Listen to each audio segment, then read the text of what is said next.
बिस्मिल्लाहिर्रहमानिर्रहीम अस्सलामुअलैकुम वरहमतुल्लाहि वबरकातुहू।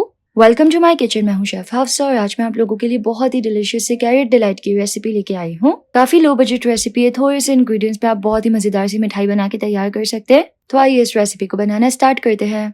कैरेट डिलाइट बनाने के लिए सबसे पहले हमें चाहिए गाजर।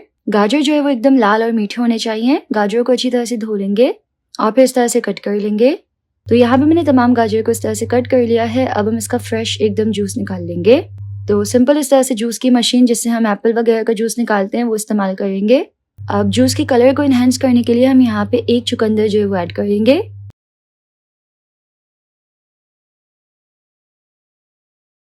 अब हम एक बोल में ऐड करेंगे हाफ कप कॉर्नफ्लावर और इसमें हम ऐड करेंगे जूस। जस्ट इतना ऐड करेंगे कि अच्छे से मिक्स हो जाए, कॉर्नफ्लावर डिजोल्व हो जाए और इस तरह से मिक्सचर बना के इसको एक तरफ रख देंगे। अब हम एक पैन में ऐड करेंगे हाफ कप चीनी, 1/4 कप पानी। बहुत ही अच्छे फ्लेवर और खुशबू के लिए यहाँ पे हम ऐड करेंगे केवड़ा एसेंस। ये बहुत ही स्ट्रांग होता है तो 2 से 3 ड्रॉप ऐड करेंगे। इस तरह एक स्कीवर की मदद से हल्का सा मिक्स करेंगे ताकि एसेंस पूरे में मिक्स हो जाए और इसको ना हम अच्छे से मेल्ट होने देंगे। चीनी को अच्छे से मेल्ट होने देंगे और ये जो शुगर सिरप है ना इसको थिक होने देंगे। हमें शुगर सिरप को इतना पकाना है कि हम इसको पानी में ऐड करें ना तो इसकी इस तरह से एक सॉफ्ट बॉल बने और इस तरह से शुगर सिरप बना के हम इसको एक तरफ रख देंगे। तो यहाँ पे इस तरह से थिक सा शुगर सिरप बना के हम इसको बिल्कुल हल्की आंच पे, यानी कि बिल्कुल हल्की सी आंच के, बस ये हल्का सा गर्म रहे, उस पे रख देंगे। अब हम एक बर्तन में ऐड करेंगे गाजर का जूस। इसको अच्छे से उबाला आने देंगे और फिर इस पे जो झाग आएगी वो हम इस तरह से हटा लेंगे। अब इसमें कॉर्नफ्लावर का मिक्सचर ऐड करेंगे और उसको इस तरह अच्छे से मिक्स कर लेंगे। कॉर्नफ्लावर ऐड करके हम इसको इस तरह अच्छे से मिक्स करना है वरना लम्स बन जाएंगे। ये देखिए इस तरह बिल्कुल प्रॉपर अच्छे से मिक्स करके इसकी पकाई करनी है।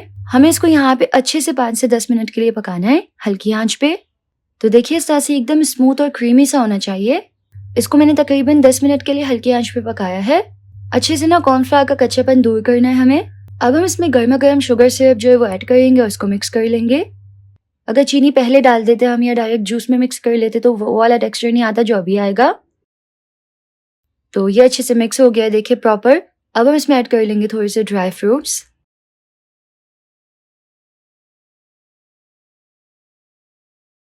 और इसको एक बार मिक्स करेंगे।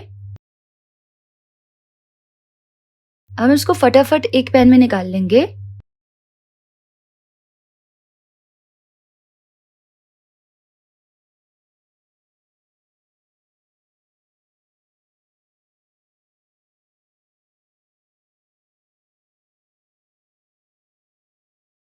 और पैन में निकाल के हम इसको सेट होने देंगे। आधे घंटे में रूम टेम्परेचर पे अच्छे से सेट हो जाएगा।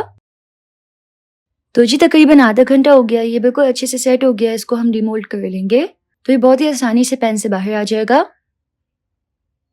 देखिए बिल्कुल जेली जैसा है ये,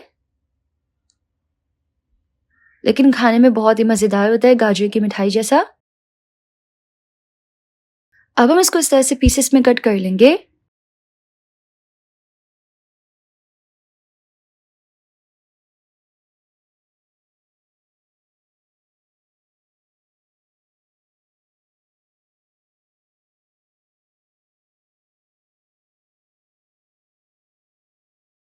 तो ये देखिए माशाल्लाह से कितना बेस्ट ये बनके रेडी हुआ है।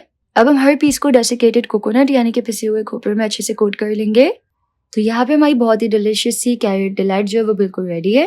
तो अगर आपको इस बहुत ही डिलीशियस सी कैरेट डिलाइट की रेसिपी थोड़ी सी भी पसंद आई तो इस वीडियो को लाइक कीजिएगा, यूट्यूब चैनल को जरूर से सब्सक्राइब कर लीजिएगा। मिलते हैं नेक्स्ट रेसिपी में इंशाल्लाह। अल्लाह हाफिज।